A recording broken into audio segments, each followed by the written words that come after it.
all of a sudden yesterday I was listening to your comments, and I remember doing multiple interviews with you in which you told me that politicians who cave into pressure on the carbon tax don't care about climate change. How can you now be one of them? So Stephen Guilbeault thought it was a good idea to go on Vashi Kapelas' show yesterday, and it did not go the way I'm sure he planned. She grilled him on multiple different topics, but specifically the carbon tax and his support for Mark Carney. So without further ado, let's get into it. Every single candidate is either backing off increasing the carbon tax, the consumer portion of it, or getting rid of it altogether, including your chosen candidate. Now, you sound like you'd be okay with that. I mean, what I've said, Vashi, is that the consumer component of our carbon pricing system is a good policy, and it's a policy that works. It is helping us reduce emissions. It is putting more money in people's pocket for the majority of Canadians where the federal system applies. But at the same time, I'm forced to recognize that largely due to Pierre Poilievre's campaign to frankly lie and misguide Canadians, it has become very unpopular. It's mind-blowing that this guy still has the gall to say that it's Pierre Poilievre who's basically tainted the idea of carbon pricing, when even the PBO has come out and stated that 8 out of 10 individuals actually are worse off. People can realize this on their own sake. They see the money that's coming in every 3 months, and it's nothing. Yet they're paying so much for the carbon tax. We see the prices on everything, it has increased. Yet he's blaming it on Pierre, saying he's basically tainted it, and that's why it's not that popular anymore. Now, he actually admits that they collect more from the industrial side of it than the consumer part, which then gives me more of a reason to ask, why even bother with the consumers then? I mean, of course, I would like for the consumer component of pricing to continue moving forward, but the reality is that it's not supported by the NDP. Even so, environmental organizations are telling me, listen, Minister, it's too unpopular.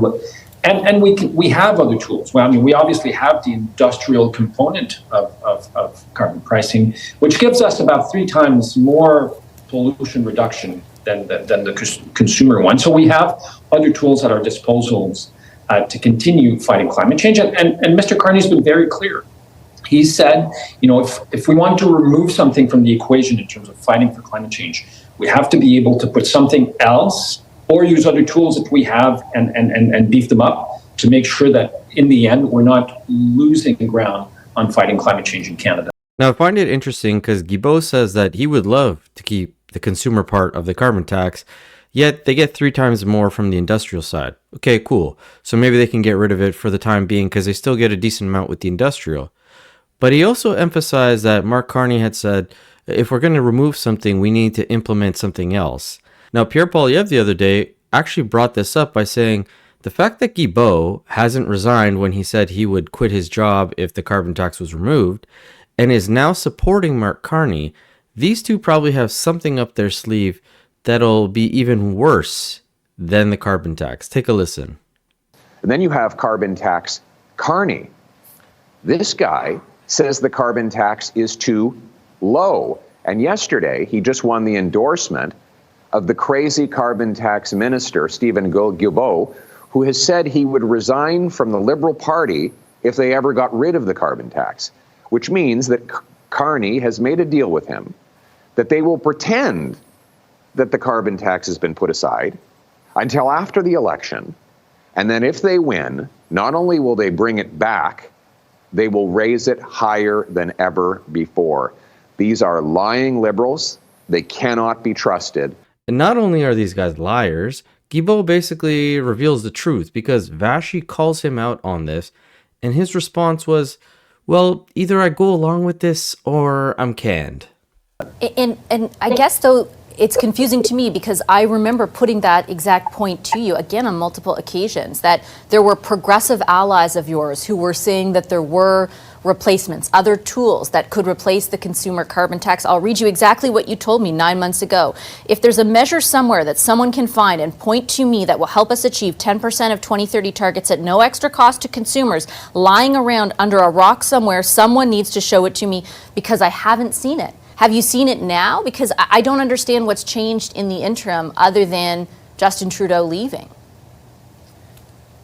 As I said, I mean, the fact that the leadership candidates have said that they wanted to reconsider the consumer portion of carbon pricing. I mean, I basically have two choices here. I can stay in the party and continue help fighting to protect the environment, fighting climate change, or go pick my bags and go home. I think that's a very viable option for me, especially with the threat of a possible Poilievre election, who doesn't even recognize the threat of climate change, who, like Donald Trump, would probably pull us out of the Paris agreements. So my team and I are looking at, okay, well, if we don't have the fuel charge anymore, what else can we do to compensate? And there are possibilities, and Mark Carney has said exactly that. Like, if we want to remove something from the equation in terms of our arsenal to fight climate change, then we have to come up with a new measure, or use some of the existing measures, but maybe tighten them up a little bit so that they give us more bang for our bucks. So there you have it, folks. Stay tuned, because Mark Carney and Stephen Guilbeault are probably going to cook something else up that'll be potentially worse off than the current carbon tax that we're dealing with. But now I want to pivot to a panel that Vashi had on after Guilbeault's interview, talking again about the carbon pricing, the carbon tax, as well as the capital gains tax, because Chrystia Freeland has come out saying that she wants to scrap that or change it because she didn't believe it was a good idea, even though she implemented it. As well as Karina Gould has also come out and saying she would get rid of it. So without further ado, let's get into that panel. Is Justin Trudeau's marquee climate policy, the federal consumer carbon tax, dead in the water? If the Liberal leadership race is any guide, it certainly seems that way, with frontrunners pulling away from either the planned April 1st increase or the tax altogether. And as we heard earlier in this show, Trudeau's own environment and climate change minister is now also ready to move on. And that's not the only marquee Liberal policy leadership candidates aren't game for. Bloomberg tonight is reporting former finance minister Chrystia Freeland would scrap a change to the capital gains inclusion rate she actually introduced herself in the last budget. Saeed, I'll start with you. Is the carbon tax a thing of the past? The consumer price on carbon, the consumer carbon tax. My goodness, it definitely seems to be. I mean, this is something that the Liberals dug their heels in, specifically Prime Minister Trudeau, over the course of a year. And due to so much pushback and due to the fact that there is an upcoming election, now there seems to be a change of heart. Canadians need to be able to trust their government. Canadians need to be able to trust their party. And it is very challenging now when the Liberals, at this point in a potential race, start to walk back their opinion on things like the carbon tax and the capital gains tax. It's going to be very difficult to get that trust back with voters. Now, I mean, fortunately for us, unfortunate for the Liberals, people will have lost trust in the Liberals for I don't know how long now. So I don't think them coming out and saying, you know what, we're not so much of a fan of this anymore. We're thinking we need to start listening again, because that's all they keep talking about now, is that they need to listen to the constituents, to the voters, to the members, and that they haven't been doing a good job at that. But now they're going to be doing that 9 years, 10 years too late, as they're all about to lose their seats.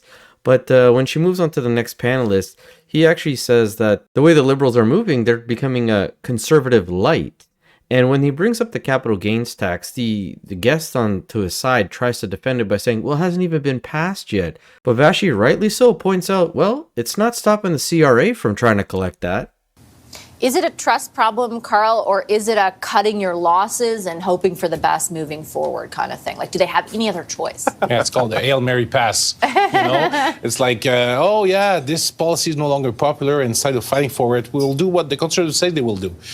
So we'll be what? Conservative light? Why would you go for that? This is the problem, right?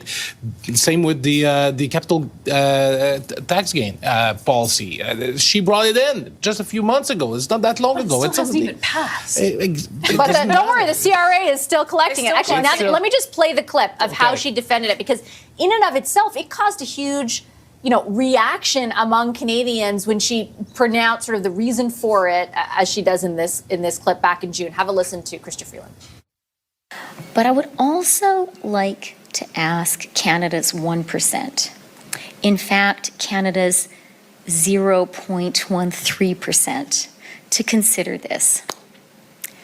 What kind of a Canada do you want to live in? Do you want to live in a country where kids go to school hungry? Do you want to live in a country where a teenage girl gets pregnant just because she doesn't have the money to buy birth control?